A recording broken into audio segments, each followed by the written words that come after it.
Bonjour à tous chers mortels, c'est Dragmar et on se retrouve avec Tomozaki est un loser.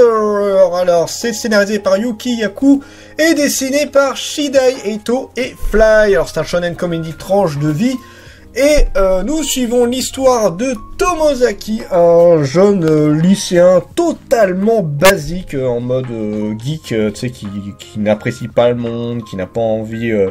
vraiment de profiter de la vie, tout ça, qui est en mode la balèstec totale, qui va rencontrer, excusez-moi j'étais en train de regarder, qui va rencontrer Inami qui est tout l'inverse, qui est tout en haut de la société, du lycée, ça c'est un truc qui est très nippon si je peux dire ça comme ça, qui est voilà la fille la plus populaire, considérée la plus mignonne, tout ça, qui est aussi très fan du coup d'un jeu, alors c'est un équivalent de Smash Bros en gros, hein. En gros elle c'est la deuxième meilleure mondiale si je dis pas de bêtises, et lui c'est le premier mondial, Tomozaki, et en fait à chaque fois ils sont... Je vais pas dire totalement à égalité, mais on va dire Tomozaki est plus forte qu'elle sur le jeu, mais elle à chaque fois elle essaie de se rapprocher un petit peu, elle arrive plus ou moins à changer de tactique pour essayer de l'avoir, elle n'arrive jamais à le battre complètement, c'est toujours lui le premier, et voilà, et à un moment ils vont se rencontrer irréel pour justement voir qui ils sont et tout, et ça va être la grosse déception pour Inami parce qu'elle pensait que ce serait... pas forcément une star, mais voilà, au moins une personne plutôt classique. Et là, elle se rend compte que c'est un gros loser qui déteste la vie, qui est mal fringué et tout ça. Et voilà, grosse déception pour elle. Et du coup, elle va décider de le faire level up. Ouais, elle va décider de lui faire monter son charisme, de lui faire monter sa potée, son style vestimentaire, tout ça. Faire en sorte qu'il arrive à avoir des amis et potentiellement une petite amie grâce à des quêtes. Oui, littéralement des quêtes. Elle va lui dire voilà, t'as une semaine pour discuter avec 3 personnes. T'as une semaine pour prendre un selfie avec 5 personnes.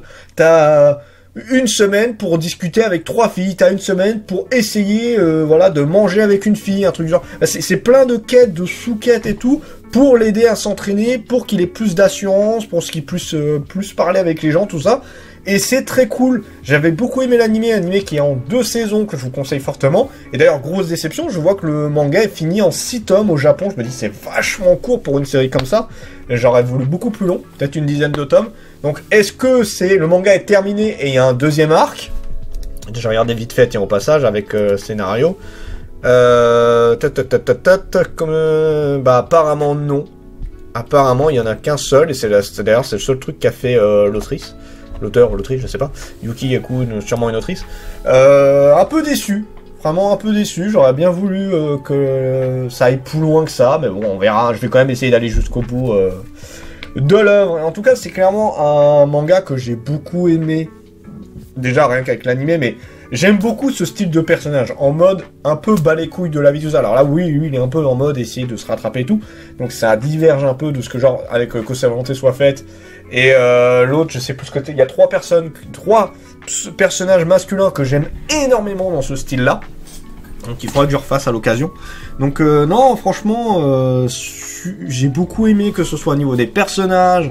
L'histoire, bah c'est vrai que c'est pas quelque chose qu'on a vraiment l'habitude. Alors je sais que ça s'est déjà fait, des trucs en mode oui je vais essayer de t'aider, genre il y a Mac Up là où le héros va l'aider à la caisse Maki, des trucs genre, donc oui il y a toujours un concept d'aide, mais là vraiment en mode avec tu sais des quêtes supplémentaires, à des étapes à passer. Je trouve que c'est pas quelque chose qu'on a forcément très à l'habitude de voir, et j'ai beaucoup rigolé.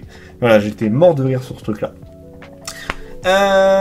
Sinon, qu'est-ce que je peux rajouter? J'ai perdu mon plan, excusez-moi, hein, j'ai vraiment plus l'habitude de faire tout ça. Le potentiel du manga, alors pour l'histoire, bah c'est vraiment le côté, ouais, je vais t'apprendre à comment faire pour être au-dessus, enfin non pas au-dessus des gens, mais réussir à être dans la norme, à pouvoir voilà te faire des amis, une petite amie, tout ça. J'ai beaucoup aimé ce principe-là. Les personnages, alors c'est ça le gros point fort, je trouve, c'est les personnages qui sont super attachants. L'héroïne, alors tu sens qu'elle a un double jeu dans le sens où elle a son côté qu'elle monte devant tout le monde, et elle a son côté quand elle est chez elle ou avec les gens de confiance, notamment du coup Tomozaki qui va être une des rares personnes à qui elle montre son côté un peu diablesse, si je peux dire ça comme ça, où vraiment elle ne monte pas en général.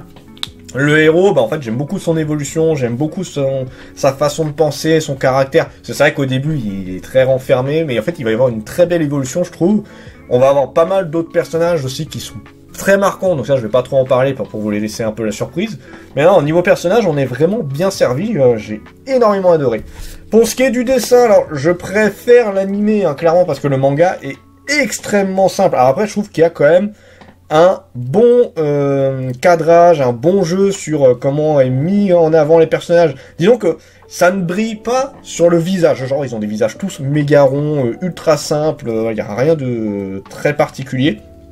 Et même niveau, tu sais, du style des personnages, tout ça, ça reste assez soft, mais voilà, il y a un très beau découpage. Je sais, souvent je dis, voilà, ça manque de décor, tout ça.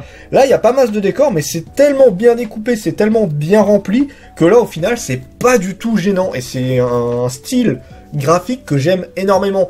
T'es pas obligé d'avoir des dessins de malade, des décors de malade, selon le contexte. Mais là, quand c'est bien travaillé, quand c'est bien dessiné, quand c'est bien découpé, on a quelque chose de très propre et de très agréable à lire. Et du coup, qui fait pas vide aussi, hein, parce que ça, c'est un truc que j'aime pas trop dans les mangas, c'est quand ça fait méga vide. Et là, franchement, là, plus je me retape, il y a quasiment pas une seule page où c'est pas dynamique, il y a pas vraiment des beaux plans, tout ça. Et non, c'est cool. On n'est pas obligé de se tuer forcément sur le dessin, mais un minimum, c'est ce que je demande là-dessus. Et je trouve que celui-là fait très bien le taf. Jusqu'où le manga peut aller, terminé en 6 tomes. L'animé a très bien fait le taf, je trouve. Et encore, je pensais qu'il y aurait une suite, vous voyez, à ça. Et finalement, non. Ça, c'est un peu ma déception là-dessus. Donc, on verra un peu ce que le manga peut donner en 6 tomes. Un peu sur mes réserves à ce niveau-là. Sur ce, c'était Dragmar, et je vous dis à la prochaine, chers mortels.